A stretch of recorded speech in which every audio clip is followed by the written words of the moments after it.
What is the mindset of an Olympic champion? Brought my medal. Oh, look at that Olympic medal! So I had a really bad accident when I was 15. I was in a coma for 9 days and paralysed on my left-hand side when I woke up. Doctors thought that she will never walk again, she'll never feed herself again. This is how much you won that Olympic gold by, yeah? 0.15 seconds. There it is, guys. Look at that. That is the fine margins of success and failure. Even if you have so many troughs, just never admitting defeat and just keeping on going, keep pushing through, keep grinding. You have to be disciplined and making sacrifices if you want to get to where you want to get. Welcome to the Business Growth Podcast, powered by ActionCOACH UK, the world #1 in business coaching. Since 1993, we've helped thousands of business owners and entrepreneurs worldwide smash through their limits and achieve extraordinary results. This is more than a podcast, it's your blueprint for success. So grab a pen and paper, take notes, and make sure you hit the subscribe button and notification bell for weekly growth insights. Let's do this.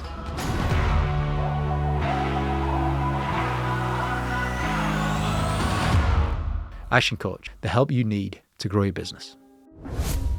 How do you go from being told at 15 that you might never walk again to standing on the Olympic podium with a gold medal around your neck? That's the story of Georgie Brayshaw. She's an Olympic champion, a world champion, and one of Britain's most inspiring athletes. Her journey is built on resilience, on refusing to take no for an answer, and on proving people wrong again and again. James Vincent sits down with Georgie to uncover the mindset behind her success. From setbacks and sacrifices, Georgie shares lessons every leader and business owner can learn from. Get ready to meet Georgie Brayshaw, the Olympic champion who shows us what never giving up really looks like. Let's do this. This episode is sponsored by AdSmart from Sky, making TV advertising affordable, targeted, and effective for businesses of all sizes. AdSmart from Sky works with thousands of UK businesses, helping them use the power of TV advertising to accelerate their growth and build brand fame. With a 6-week TV campaign starting at £3,000, it's a lot more affordable than you think. Total expert in resilience, total expert in determination. Please welcome to the stage, Georgie Brayshaw.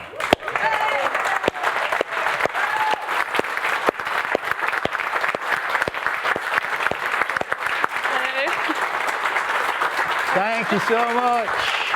Take a seat. And you've even come in your Olympic gear as well. Yeah, brought my medal. Oh, look at that Olympic medal. Give her a hand, guys, give her a hand. Olympic medal, photographed afterwards. Can people wear it afterwards? Yeah, of course. Yeah, it's for everyone to wear. Can I have a look? Yeah, sure. Look at this, Olympic gold medal. When you pick that up, how do you feel? Yeah, proud. Yeah, really. It's unbelievable how my life has evolved into winning that. I just don't really understand it, to be honest. So, yeah, it's really cool. Very proud. What are you proud of? My journey getting there. Obviously getting it was like the best thing ever. But probably my journey and my resilience to being told no a lot, and me not taking no for an answer, and getting my goal in the end, like getting there and doing it. We're going to talk about your journey, but not just yet. In about 10 minutes' time, we're going to talk about your journey. We've prepared a few things on that. But beforehand, if I'm to ask you this question, I'm unsure how you're going to answer it. What is the mindset of an Olympic champion? Just never giving up. There are so many troughs. There are way more troughs than peaks in most people's journeys, and especially in sports and stuff. You get rejected so much, or I did, and just never taking that as a thing. Just always going for it. So check that out, guys. The mindset of the Olympic champion is never give up. It's persistence, really, isn't it? Yeah. You know, and there's a lot of books that have been written about persistence, and it's almost the mother of all skills. Have you always persisted all your life? Yeah, I think so. I think it's just who I am. I've never been told no. I'll always find a way around it and prove to people. I just always hate people thinking, oh, she can't do that. And I don't know, we'll talk about my journey in a little while, but I don't know whether it came from an accident or things like that. I was quite young, so I don't know. But yeah, I've just always liked to prove people wrong and show people like what I'm capable of, and be really proud of myself. And I don't know, it's, you know, anyone at school that gave me a bit of a hard time kind of makes my chest... Did you have a hard time at school? A little bit, yeah. I think I always wanted to be like really popular and stuff like that, and probably never was. And so, you know, it's quite nice to now stand up with my gold medal and be like, look what I've done. You know, but proving it to the world and proving people wrong, that is a huge driving force for a lot of people. Yeah, I just really like showing people what I can do, what I'm capable of, and yeah, it gives you a really good feeling when... Yeah, I'm just internalising that as you're saying it, and I'm getting into the shoes of the listeners right now. I want to show people what I'm capable of. You know, that kind of affirmation that's saying to yourself. I mean, it's very empowering, that is, when you embody that feeling and self-talk. Did you used to say that to yourself? Yeah. Or did you feel it? Or? It was just kind of something I did, to be honest. I wasn't really aware of it at the time, like only just now I'm older and can actually think about things, you know. It's only just now that I'm really... Well, a lot of time it's subconscious, isn't it? It's automatic, and then you get asked the question. It's like, and then you got to work it out. Now, a lot of business leaders and owners, when they listen to athletes, they can relate to everything people are saying because we relate to sport, but we don't always transfer it in. Now, what's the most important thing that business leaders, business owners learn from the sporting world that you've been in? I would just say from my journey that it's not up all the time. There are going to be like parts that are rubbish, and you just got to work hard to get out of them, and there will be a positive at the end. What you said a few minutes ago, you said there was more downs than ups. Oh yeah, definitely. Yeah. And that's the thing that you've got to accept, is it? Yeah, just getting through it and working out another way to make it work, or working harder to get to the peak, you know. What was the biggest trough in my life? Yeah. Are we talking about my accident now? Say again? So I had a really bad accident when I was 15. That was probably... Actually, probably not. I've not been selected, things like that. It's actually probably worse, because that kind of just happened. My accident just happened when I was 15. Yeah. And then throughout the past 10 years, getting to where I am now, like there was lots of rejections from rowing, and like, no, you haven't made it, and no, you've not made it again, and you've not made it again. And they were like very conscious, like my accident was kind of like, it just happened and you just dealt with it. But the not getting selected was really hard because I was quite conscious of it, and it was just quite like... when you didn't get selected, how did you take it? I cried a lot. Cried a lot? And I rang my dad. For how long? Well, so where I train, it's called Caversham, and about 20 minutes down the road is my like home club. It's a bit like football, where people have their own clubs, but they might compete for England. You know, they might be on the England football team. So I'm part of Leander, but I row for GB. So I go back to my home club, Leander. It was about 20 minutes, and then I was like, right, next step. You know, like need to get back to Caversham. From not being selected, how long in days or weeks or hours did it take you to go back to Leander? Oh, a long time, 10 years, you know. Well, how long? Probably 7 years. It took me to actually make it onto the team. So in that time, I was like backwards and forwards trying to prove myself and stuff. So it took it wasn't like a, yeah, you're going to the Olympics straight away. It's taken a lot of hard work. It has, you know, and I do want to talk about your journey as well. And I've got a few photographs here as prompts, actually, just to put in front of you. So my EA has done amazing work. She's even given me notes on the back of these pictures here. So you were born on the 14th of October 1993. Yeah. And you're originally from Leeds. I am. Leeds. Yeah. Leeds. Are you a Leeds fan? Yeah. No football. All right. So when you look at that picture, what does it make you feel?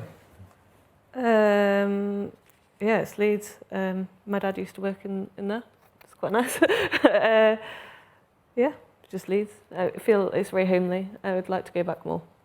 And there's two parts to this next picture.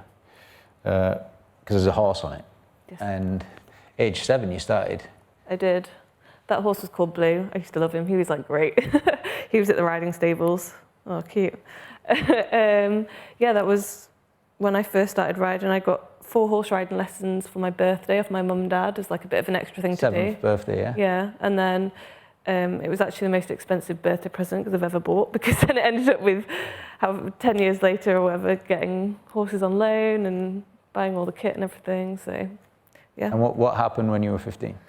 So when I was 15, so I absolutely loved horses. I was obsessed with them. That was like my thing growing up as a child. And my mum and dad worked really hard to give me everything that they could with horses and things. When I was 15, I was on a ride out with friends and we were galloping through a field, and I don't remember this happening, but I lost control of my horse and he fell over onto a tarmac road with me on top. So I was in a coma for 9 days and paralysed on my left-hand side when I woke up. Yeah, so it wasn't great. But the air ambulance came and scooped me off the floor, took me to the LGI in Leeds, where I spent quite a while. And doctors thought that she will never walk again, she'll never feed herself again, she's never going to be like the normal Georgie again. That's not happening. So I worked really hard to make sure that I was back to, I think so I've got 3 older brothers and a twin brother, one of them is my twin. I think my biggest thing that I just wanted to get back to was school and back to like normality and things. And so I was just constantly, when can I go back to school, when can I go back, which is the weirdest thing to ask. But I just wanted to get back to normality, and that like drove me to like work really hard to get back to school. And I don't know whether I'm normal now, who knows? Probably not, because I'm de-rowing. So 9 days in a coma. Yeah. You woke up on day 9, and when you woke up, what were you thinking when you'd woke up about the accident? And absolutely, I don't remember. Absolutely no idea. But I just remember weeks later when I do start to remember things, me asking literally every single person possible, can I go home yet? Are you a doctor? Can I go home yet? I'd like wake up at like 5 a.m. before when like the doctors changed shifts, because I knew when they changed, can I go home yet? Are you a doctor? Can I go home yet? Mum would take me out to Morrison's just to get me out of the hospital and get me like walking again. I'd ask cashiers, are you a doctor? Can I go home yet? I was just obsessed with going home. I just wanted to like get away from the hospital and the accident and things and just get back to being Georgie. You know what, it's a bit of a blinding flash of the obvious for me, but I've just realised the importance of having a home and going home to it. Yeah. You know, in the whole stability process and just being in control of your life, that home habitat is so important for us all. Yeah. I think it's like also having a goal as well. Like I would not give up. Going home was my goal, and I just would not give up until I was at my goal and had gone home. That's good. That, I mean, it's just a micro goal, isn't it? It's the next step, and and that you embodied that goal. It was all your thoughts all of the time. Literally, all the time. Well, look, we've got a photograph here. This is Leander Club, I believe. Oh, yes. Yeah. So good old Leander. You joined that in 2017. Yes. And then 2020, you got into the GBT. Yeah.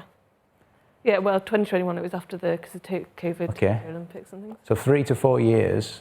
Yeah, in that 3 to 4 years, I was kind of backwards and forwards between Leander and Caversham. I'd do a good result at trials or something like that, and I'd be invited to Caversham, and then they'd say, no, go back to Leander.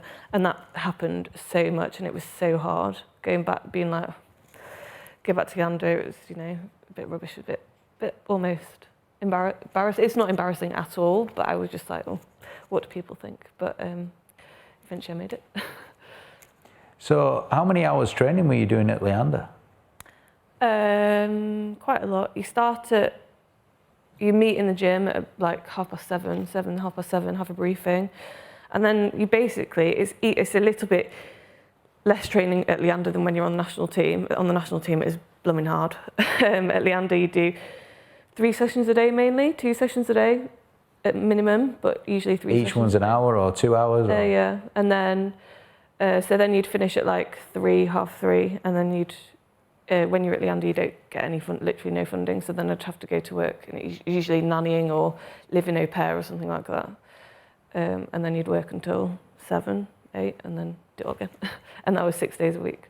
And so what year was it that you got into Team GB then? 2021. 2021. So you had that 3 to 4 year period at Leander. Yeah, where I was like backwards and forwards. Backwards and forwards. Then you got in Team GB and then the training cranked up. Yeah, well then Andrew, who's our the women's head coach, he came from Australia after Tokyo and to become our new head coach, and his training program he actually like tries to kill us daily. Amazing, because look how well we did in Paris, but God, his training program is hard. And it is, it's hard, but there were sessions where I just thought I actually physically can't do this, but like when you then get a gold medal, it's like so worth it, and you can do it. His training sessions, he was trying to kill you, you said, yeah? Yeah, I think so. You push so hard in training that it just makes it easier on the day, is that right? Yeah, so basically we did so much training, so many 2K, like, because that's how far we race over 2,000 meters. So many practice pieces, so many races, trials, everything, so that when it comes to race day, it's actually easy. And we'll never have to train as hard as we do in training. So race day should be, you know what I think? Something to enjoy. I think everyone in this room and every business in the UK, we can learn from training harder. Because number one, my sense is that not enough businesses actually train in their business. And training hard so that the event becomes easy, like training for sales, for example, or training in the marketing team and the copywriting. It just becomes easier when you end up delivering it. I think there's a big lesson there for us all. Mm. So between 2021 joining the GB team, how long did you have then to prepare for Paris? 3 years. Well, so most Olympiads are obviously 4 years, but this was a shorter one. It was 3 years, which everyone was like more determined, because you haven't got, the first year of the Olympiad is usually the year where people have a bit of a rest. People get pregnant now. But people maybe explore other things or... Is that hard, by the way? You know, to manage this... Being pregnant is probably awful. Yeah. But managing your sporting career and all of this and being pregnant? Yeah, because it's really hard watching people train at the moment and racing internationally. It's Henley Royal Regatta at the moment and everyone's racing and having fun, and it is hard watching them. But I know I'm doing something different, so I'm like their biggest supporters. But yeah, it'll be hard when I go back, I think, trying to manage my new life, 2 kids. And other people have done it. Have you got any role models? Yeah, they have. Helen Glover, she's done it. She's got 3 kids. Matilda, particularly, she had Freddie. He's 3 now. She had Freddie just after Tokyo and managed to get a bronze medal in Paris, come back for that. So yeah, definitely role models there. Yeah, and in some ways, it's, you know, you're part of Team GB. You know, you're aiming for gold, but everyone in this room is aiming for gold too, in their lives, in their business, in their goals. And a lot of people in this room have got kids as well. So you do have 2 lives, and you got to manage them both. Yeah, I'm going to have to figure out how to do it. I have no idea. Now, there is a fine line in success and failure in this life, or winning and losing. Can we get this picture on screen, if possible, guys? Because this is the fine line. Yeah. This is how much you won that Olympic gold by, yeah? 0.15 seconds. 0.15 seconds. There it is, guys. Look at that. And bear in mind, 100 metres before that, we were literally half a boat length down. Half a boat down, yeah. 100 metres before. How did you... What was that? Just sheer determination or what? Yeah, I mean, it's hard to think in that thing, but it's just desperation. And in that last... So I remember at 250... We've got like a race plan. Throughout the whole race, we've got a race plan that we've practiced and practiced and practiced. We've broken it down. We practiced the start, the first 10 strokes. We've practiced the middle 500 metres. Yeah. We've practiced the middle K. We've practiced the finish. So we've broken everything down. So we've got a race plan. And Hannah, who is... So Lauren's the first across the line, then it was Hannah, Lola and me. So everyone was kind of following me. Hannah, who's the second across the line. Yeah. She calls a race plan, so we know it like right. off by heart, and say, I know when she's going to call this, I'm going to do push here, blah, blah. And then in the last 250 meters, we were doing all our race plan and our pushes, and every other single race it has worked, and we've managed to get through and usually won gold. And we were world champions last year, or 2023, and it was this with the Dutch as well. But our race plan really worked, and at the end we just got through them. And in Paris, it just, every time we pushed, they pushed harder, and it was so annoying. And then at the last 250 meters, yeah, it was well annoying. Like, God, they were winning. And then in the last 250 meters, Lauren in the bow boat just said, "The Dutch are dying, we can do this." And that just gave me like the Dutch are dying, all right. because they were just, they'd like pumped it. And in that last 250 meters, I just thought, it's now or never. I just need to like row for my life. And so I literally threw the kitchen sink at, and I was rowing absolutely horribly. But we got the highest, so rate is how many strokes you take a minute, the highest rate we've ever had before in that boat. And I just threw everything at it. And luckily Lola behind me just hung on, and she's followed me for the past 3 years in the quad, so she knew what I was. She just followed. I once heard this story, and it's really reminded me of it as this. Someone once said, Michael Phelps, he was a swimmer, is a very decorated gold medalist for American swimming team. And in Beijing Olympics, he won 7 gold medals. And his 7th gold medal, he won by 0.01 second. 0.001 second. Literally like a hair type thing. And then this person who shared this story said, "Who came second?" And no one remembers. No one remembers who came second. And that's probably equivalent in a rowing boat of, that is literally as tight as it comes. Has there been a tighter race than that ever? No, I don't think so. I'm not sure. It is very tight. But that is the fine margins of success and failure. And the same applies in the big contract that you're going to win next month in business. Yeah, I think it's never believed that, because I could have just been like, right, we've got a second, whatever, but that's where we're coming. But we just never admitted defeat, and we were just like, we can do better. And I was like, I can throw more at it, and it worked. Never admit defeat. We can do better. Keep going on this. Get the next photograph up if possible, because that's what it results in. Yeah, it was a good time. Yeah, look at that. And now it's worth it, isn't it? Now it's worth it, guys. And you've even brought the gold medal for everybody in the break. You're gonna get to shake hands and even wear the medal. Some lucky people. All right, but then you also. Oh yeah, that was also really cool. You also got to meet the king. Yeah. When was that? So that was, I've actually met the royal family a few times now. They're like quite good friends now. This was Stop being so good. a reception at Buckingham Palace. All Team GB athletes were, I'm not sure whether it was medalists or all Team GB athletes were invited. And yeah, had a nice chat with Charles. It was Charles, first name. Yeah, first name it's really nice. Hey, Charlie. Yeah. He remembered our race. He was like, "Oh, you were the race was it the Dutch and things?" Yeah. And I was like, "Yeah."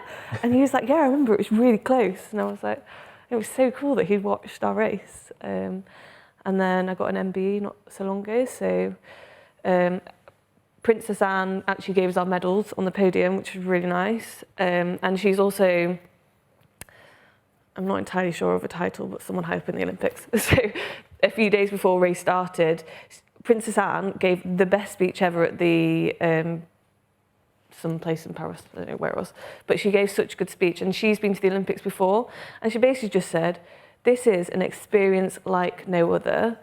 It doesn't really matter about the medals, just enjoy it and just take everything in." And I was like, that is a nice thing. Do you know, it's just nice to hear that. It's not all about like medals, like how many goals can we win, blah, blah, blah. It was just nice that she was like, just enjoy it. And then she was there to give us our medals. She gave us our MBEs, ordered us our MBEs as a crew, and remembered stuff about us then as well. I chatted to her about the babies and the twins, and she was like, wow. It was really cool. So, yeah. I really like how down to earth you are. And I really like something else. You got authenticity, maybe more than you know. Certainly my appreciation in the research for this was, can we get this next photograph up, please? Because we've got a picture of someone's shoes. All right, look at these. So this is you, yeah? Yeah. So what? They're Doc Martens shoes? Yeah. You love Doc Martens shoes, don't you? I do. I wore them for my wedding. You wore them for a wedding? Not those particular ones. Me and my husband. Not only you wore them for your wedding. And my husband, we had matching pairs. His and hers, Doc Martens on the wedding. He gave me some bad blisters though. I think I've still got the scars on my ankles. It wasn't long ago, was it? No, it wasn't. It was in May. Yeah, it's newlywed in May. My wedding ring doesn't actually fit on my finger anymore. Olympic champion. Yeah, it's been a big few years. Ashley always says, my husband, he always says, ever since I've met you, life has just been like, just constantly, what next, what's next? He's like, you just don't sit down and just enjoy it. You're just constantly looking for the next thing. And he's like, it's incredible and it's so exciting, but it's like, you are a whirlwind. I'm like, well, now we're pregnant with twins and it's not going to stop. There's a few whirlwind people in this room as well and listening. But you like your holidays too, don't you? Yes. We've got one here, you and your husband. Where's that? Yeah, that is in Switzerland. So a few years ago now, we bought a Pimlico plumber's van. I don't know whether anyone knows. We bought an empty one of them and Ashley did do most of the work. I just did the sewing of the cushions and things, which is very like, that is bad roles, you know. I should be building and things, but never mind. We converted it into a camper van and then Ashley followed me to most of my races. So he came out to Switzerland, he drove out, and then I get 3 days off. Or we used to get 3 days off after the regatta, so we'd drive back together. Yeah, but yeah, we try to, because in rowing you don't get much holiday at all. You get a week over Christmas, but you get sent home with a training program and a rowing machine, so you've got to like train on Christmas Day and things and New Year's Day, and we don't get much time off. We get 3 days off after Lucerne in Switzerland, and 2 or 3 weeks off after the World Championships before we start going again, and that's it. You get, usually, unless there's races on, you get Sunday off to recover, but you are literally, on especially Andrew's programme, dying on a Sunday. You just can't do anything, and my home's up in Whitby in Leeds, so I can't get home, you know, so. It's a bit rubbish. We try and get away when we can. We just interviewed Daley Thompson actually at one of our conferences, and you reminded me of him there because he proudly shared on stage, training on Christmas Day twice, training twice, and he's that crazy. He still does it. He still trains twice right now on Christmas Day. I might have this Christmas off. Yeah, but we've captured something that you've said. I think we can get this on screen as well. Just read. Just say it out loud with pride. Actually, just go on. Yeah, I can. I will. Watch me. Yeah, it was actually my crewmate Hannah, because I suffer quite a lot with like imposter syndrome and like not feeling. Anyone else in here getting any form of imposter syndrome? I mean, look around the room. This is so normal. Yeah, and I just think this is an Olympic champion that we're talking about with imposter syndrome, guys. It's a very normal thing. And I've been selected for the boat. I'm in the stroke seat. Like, this is like really good. I've like trials. I've proven myself. Blah blah. And then I'll come before a race, and I get really like, I need people around me that can really get my confidence up and make me believe in myself. And it was actually my crewmate Hannah who told me this. She said, you just need to say this whenever you're feeling down. I will, watch me. So like, all credit goes to Hannah for giving me this, and I've just carried it with me literally before every race. Everything I do, I will, watch me, because I always say it, but I can do anything. You literally can do anything you want to do. You will do anything you want to do, like go and do it, and then again, go and show people what you can do, and like make people like look up and be like, oh yeah, look what they're doing, that's really cool, and prove to people what you can do and prove them wrong or whatever. So yeah, this is quite a good quote to me. You can do anything, you will do anything, that's what you said, and now we've turned it into this. I can, I will, watch me. We need like your name like quoted underneath that, don't we? It needs to go all over. Very empowering, very empowering. Let's talk about resilience then. What is resilience? To me, it's just never giving up. Literally, even if you have so many troughs, just never admitting defeat and just keeping on going, keep pushing through, keep grinding. You know, if it doesn't work one way, do it another way. Find a way. Yeah, find a way. Never admit defeat. So, can you remember any defeats? Well, yeah, loads when I've been rejected from rowing or I've got beaten in races. Or So you've never admitted the defeat? well, I've had defeats, but then I've never been like, oh, I'm quitting. I've always been like, right, how can I make this better? You know?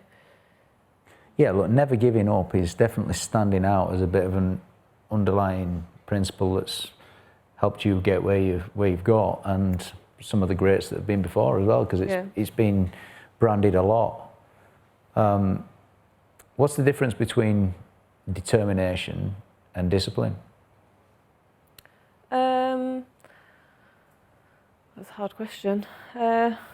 Determination is just never giving up, and you need discipline, I suppose, to be determined, because you have to get up at 5:30 a.m. every single day to be determined to get where you are. Discipline's part of the process then, isn't Yeah. it? What have been your key disciplines? So getting up at 5:30, Yeah, that's one of the disciplines. yeah. Do you have a routine in the morning?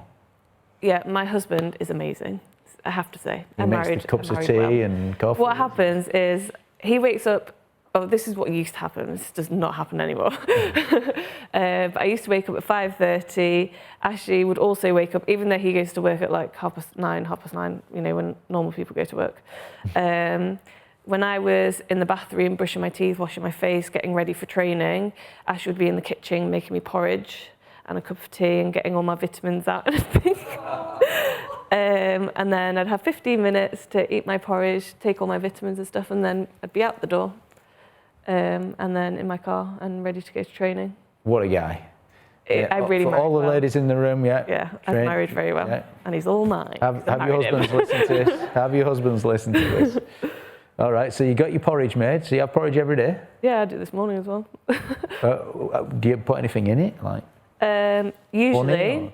So it's changed a little bit, you know, since I got pregnant, my taste buds have changed a bit. Anything weird? So I have dark chocolate, blueberries, raspberries, and a bit of brown sugar on top. But this morning I just had honey and blueberries. You know. There you go.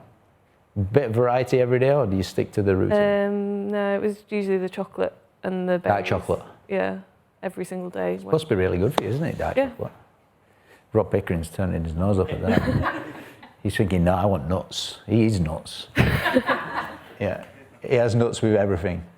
All right, so the disciplined morning routine, Ash making your porridge, so that's part of your discipline. And my porridge, lunch and my dinner. I'm really not good at cooking. He makes you a packed lunch as well, and there's a free course meal waiting for you when you get home. Yeah. Who is Ash?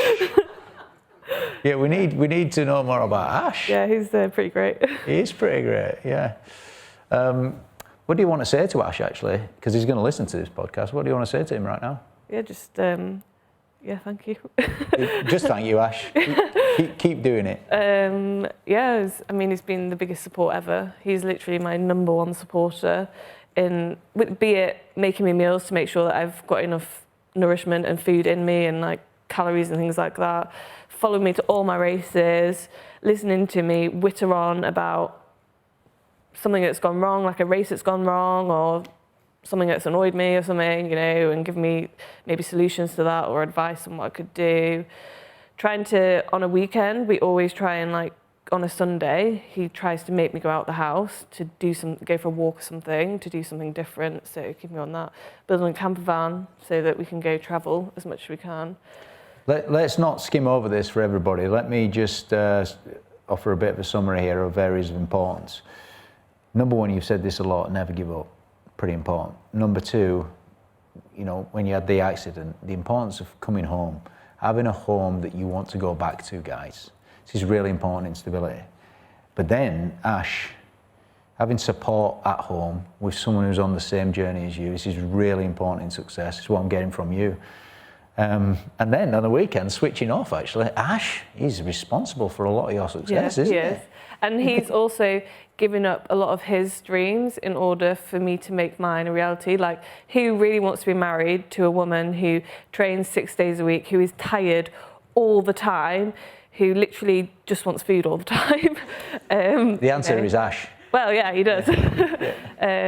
But yeah, he's given up a lot on his dreams, and he's a big, I think he'd like to be a hippie if he could be, but he loves to travel and things like that. Well, I get 3 days off in the middle of the season and 2 to 3 weeks maybe at the end of the season, where I usually have to train as well.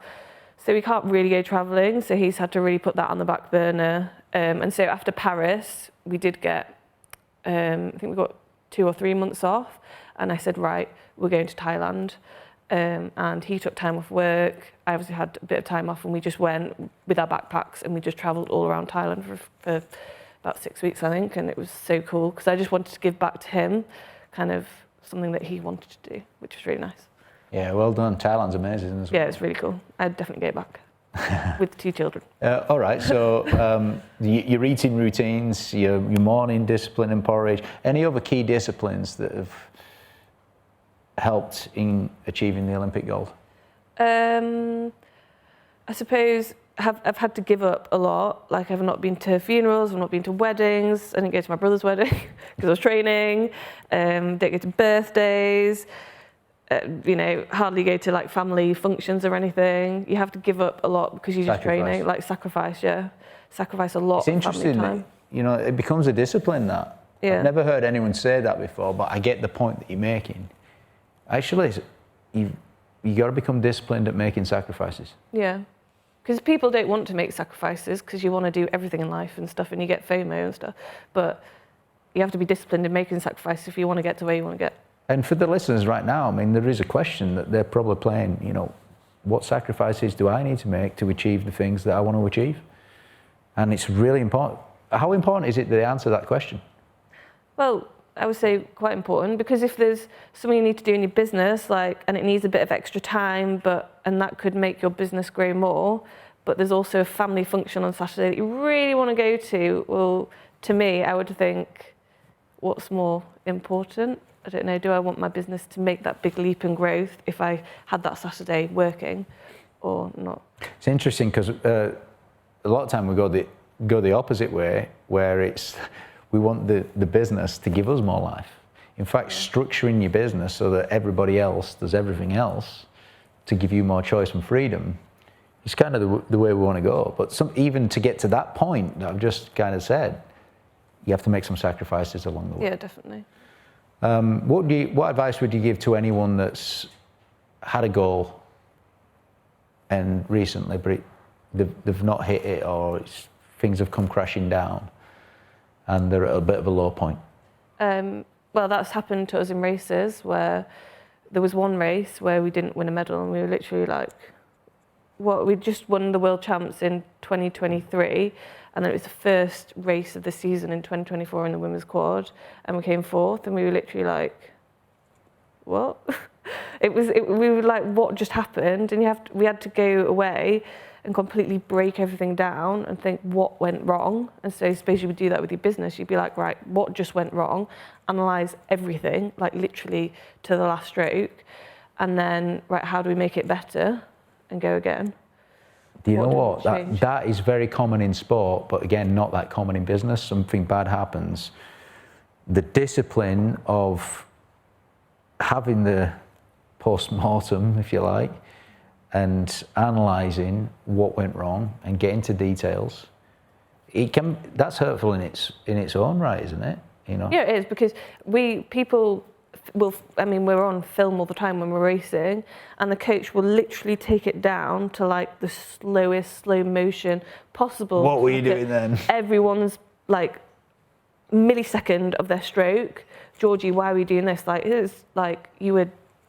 That's the beautiful thing about having it on camera, by the way, isn't it? Because you can't hide from it afterwards. No, you can't. But it can be really harsh. Literally, you can be sat there in a meeting, and the coach, you just feel like, why am I even here? But even on a transferable level, a lot of like business meetings are recorded these days. You can analyse it through the recordings there. But irrespective, I like the point. The most important thing after a loss or you didn't achieve a goal is you go back and analyse why not. Yeah. And you get to all of the details and then make the next plan. And then you can change the things that went wrong and try it again better next time. And then, all right, I do want to welcome some questions here from the audience as well. So this is your chance, guys, to, we've got a question over here, then over here. Gary Keating's going to come in first if we can get the microphones. It's your chance to ask Olympic gold medalist question. All right, what's your name? Julie. Julie. Hi, Georgie. Absolutely amazing personal achievement. But there were 4 of you in the boat, and the thing that I'm really interested is in the team dynamic and how you supported each other and the ups and downs of the dynamic around the group. Yeah, I mean, those other 3 girls were actually my bridesmaids, so we're like very close, but we're 4 very different individuals. And sometimes in high performance sport and rowing, we're all so determined and all kind of sometimes think we're right that we clash, and so it can be really hard. But because we're all different, the cogs just kind of fit together, and we take the differences as like good things, and how can that make something better in the boat, not being like you're different so you don't work. How can differences help to make the boat go faster? And we all just had our individual jobs because we were all individuals, and it just worked so well, and it was just such a good, it was a gold medal crew, so it just worked. But make sure everyone's individualities are cherished and used to benefit the whole company or business or boat. Really good question, Julie. Thank you very much. Did you have many arguments as a team? Oh, all the time, yeah.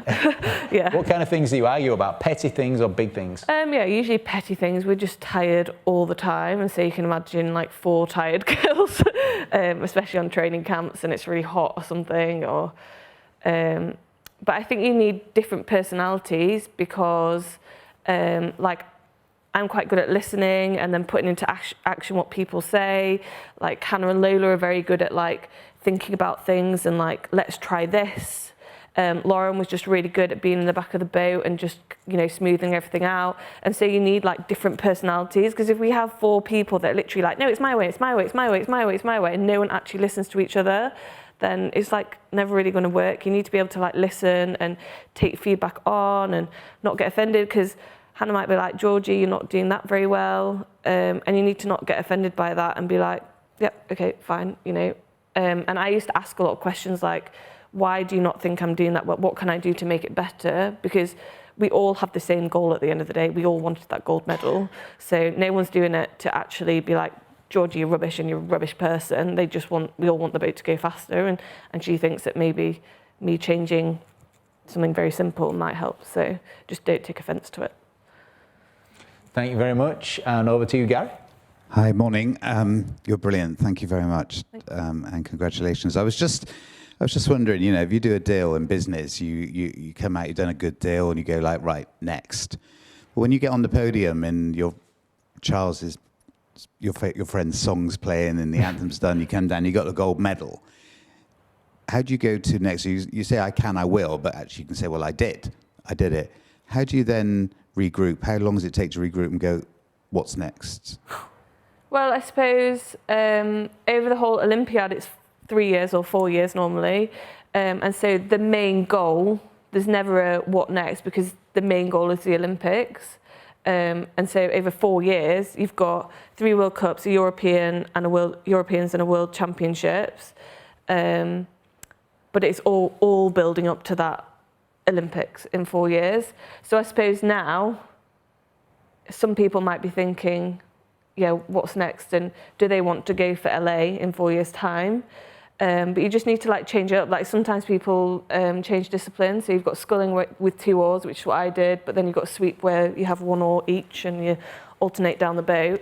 So some people have changed disciplines to mix it up a bit, make it a bit different. I've decided to have kids, and then I'm going to try and go back to LA. So that's my like difference. But just keeping everything a little bit different. But it's never like after like a World Cup, what's next? No, it's like the next race and how can I improve to the next race? Because ultimately it's about the Olympics every 4 years. So it's quite a long what next, because, you know, and then say you didn't win gold at the Olympics, well, your next goal is at the next Olympics to win gold.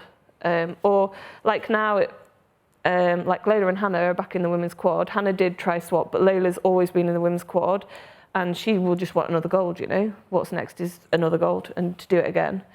And Lauren, who was in the bow, the girl that crossed the line first, she's now in the women's single. So she's, you know, she wants to try and get gold in the women's single in LA. So yeah, it's just changing it up, or just doing it again, because it is such an amazing experience. It's literally out of this world going to the Olympics. It's crazy. Yeah, it's a really good point that Gary asked. But by the way, any other hands for any other questions? We've got one down over here. What I'd heard someone else said, there's you know, having the goal of getting to the top is one thing, but once you're at the top, then staying at the top, even though it seems like it's the same goal to win the next, it's not, you're staying at the top. Yeah, I suppose, because what's next? I would never want to get anything other than gold now. So what's next is getting the next gold. Can we get the microphone over here? Oh, there we go, Sally. I'm ready, you know I'm ready with the microphone. She's ready. Look at her in her white pumps. She's looking trendy today. Thanks, James. So, former rugby player, but not my career. So when I had a spinal injury, I had my business to fall back on. You're talking about what's next. You've got twins, I'm sure you had plans and all that sort of thing. What happens when you do retire? Have you got plans? Because you talked about the severity of the coaching schedule. Is that something that you might be interested in? Or do you think, you know, have you got the drive to do that coaching and be mean to people? I've thought about it a lot. I think I'll probably go into teaching, because I just love inspiring kids to...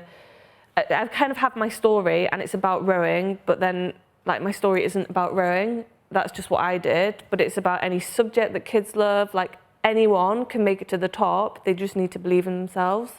So I hope I can get into teaching and inspire kids to be the next best geographer, next David Attenborough, or the next best flautist, you know, or musician or whatever, so that they can reach the top whatever they want to get to, like not just in rowing. With coaching, obviously, I'm quite good at rowing, I think. So I could coach, but the early mornings and stuff, I think they need to stop. But I've heard teaching's also really hard, so to be honest, I don't know. I'm just concentrating on the babies now and then going back to rowing if I can, and then I just kind of go with the flow a bit, you know. To be fair, we did do a bit of research on that, and you have gone publicly and said, I want to be a teacher when I finish rowing. We've even captured it there. There you go, yeah. I would like to, I did a bit of, after the Olympics, I did work experience in school and I really enjoyed that. But yeah, it's less about the rowing coaching, although that is my thing, because I'm all right at it. It's more about inspiring kids to achieve their dreams, not just in rowing. Thank you guys for your questions. We've got a few questions to wrap up here, actually, a bit of fun first. So, cheese toasty? Yeah. Or Sunday dinner? If I was being like athlete-minded about it, I'd go Sunday dinner because it's got more calories. Yeah. It's got more variation in nutrients and stuff. Okay, so you're choosing Sunday dinner. Calmness or adrenaline? You need a bit of both, I think. I try and stay calm before races and like kind of take myself off and not get too pumped up. I don't like listening to, some people listen to like heavy metal or whatever before races to like get them pumped up, and that makes me quite anxious. But then you need the adrenaline in a race, so a bit of both. But you might be nervous for a race, and that's just adrenaline, so you've got to kind of enjoy the nerves too. So a bit of both, but probably calmness if I had to choose. Calmness is power, yeah? Yeah, well, my coach always says when we're racing, we need to be in the eye of the storm, which is the calmest part. Yeah. It's good, that, isn't it? Yeah. When you're out there in the heat of battle, guys, in your meetings, you've got to be in the eye of the storm. Yeah, and it's just calm, and you're just collected, and we're going through our race plan, and we're just doing what we do. Like it. Haribo or chocolate? Oh, is it tongue-fastic? Yeah, it certainly is. It certainly is. Well, actually, no. I wouldn't. I'd go for the Marvellous Creations chocolate. 'Cause it's got a bit of Haribo kind of in it, almost jelly beans and stuff. Yeah, there we go. So, yeah. Coffee or protein bar? Protein bar, but only if it's batch tested. Oh, yeah, it's got to be tested. Got to be very strict. Oh, there you go. Yeah, or coffee if it's, we take caffeine pills before a race or an erg test or something. 5-star luxury beach resort or camper van holiday? Camper van holiday that just visits a beach every so often for like maybe an hour or two, because then I get bored and want to do something else. Go. Who's the best coach you've ever worked with? Andrew, I think. Oh, that's not to say any of the other coaches were bad, but What's so incredible about Andrew? What's his full name? He's very philosophical, so he'll say things like "Eye of the storm," and he gives us. So the whole way through the last Olympiad, we were doing a walk up Everest, and that's how he it was like getting to base camp 1, base camp 2, and he used to give these really inspiring speeches to us before races and things. But also when he came, he really changed my mindset in rowing, because before I was like, I need to win this, I must do this, and I was so anxious and had a lot of pressure on me, and I was putting it on myself to prove what I could do. And then he came and he just said, you can only race as well as what you can do. Just go out there and do what you do every day, but just do your best. And if there are people that are faster than you, then there are people that are faster than you. And I was like, you know what? That is calm. Yeah, that is what I needed. Focus on what you can control. Yeah, exactly. Focus on the controllables. What's been the hardest lesson that you've had to learn? That it's not to the top like that. When I first started rowing and got onto GB Start, which was the talent ID program that I got into rowing through, I literally thought I'd be and this is a month before Rio Olympics, I thought I'd be going to Rio Olympics. And probably the hardest lesson, but the most enjoyable lesson is the journey. It actually took me 10 years to get to the Olympics, but the journey was hard, but it made me who I am today. A very strong person. You don't get to the top like that. No, you don't. You just don't. It takes time. Enjoy the journey as well. I mean, what's been the worst decision you've made? In rowing or in life in general? Rowing and then life. Worst decision in rowing. I honestly wouldn't say I've made any. I don't think I've. What's the best one you made in rowing? To stick at it and not give up. Right. Even when over lockdown, it was awful. We all got literally a rowing machine and get home and train, and a 20 kilogram plate, and I was just training by myself, which was rubbish. And I had a bit of. I didn't know whether I was on the team, I didn't know whether I was off the team. In the end, I was off the team, and it was just horrible, and I was crying. And my dad was like, just quit. He was like, I can't see you like this anymore. This isn't worth it. You're just upset so much. And I just couldn't give up. And I was like, no, I can't do that. So, yeah. After people have listened to this podcast, how do you want to be remembered? Just as a person that hopefully reminds people to just never give up and never take no for an answer and just keep going. What should the headline of the podcast be? Never give up. I concur. Yeah. I concur. You've drilled it into me throughout this. Yeah.